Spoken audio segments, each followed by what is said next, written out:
আপনি জানেন বলা হয় যে ওই একটা মানুষের বানানো কিছু যা স্পেস থেকে দেখা যায়, কিন্তু এটা সত্যি নয়।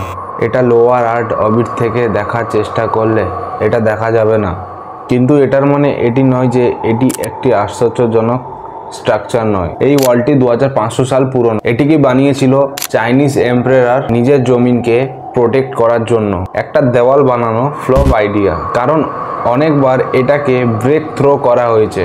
এই গ্রেট ওয়াল অ্যাকচুয়ালি কোনো সিঙ্গেল স্ট্রেট লাইন অফ ওয়াল নয়, এটাতে আলাদা আলাদা দেওয়াল রয়েছে যা একে অপরের প্যারালেল চলছে।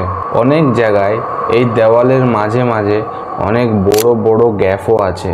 টোটাল লেন্থ দ্য গ্রেট ওয়ালের 21,196 কিলোমিটার, যা চায়নার সব থেকে বড় ওয়াল। এটা আর্থের ইকুয়েটরের অর্ধেক সাইজ হয়। আর এই পুরো দেওয়ালটাকে একটি সিঙ্গেল ম্যাটেরিয়ালে বানানো হয়নি।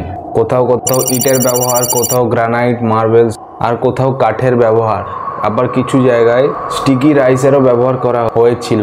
গাইস, এই দেওয়ালকে বানানোর জন্য চালেরও ব্যবহার করা হয়েছিল। এটাই ছিল গ্রেট ওয়ালের কিছু ফ্যাক্ট আইডিয়া।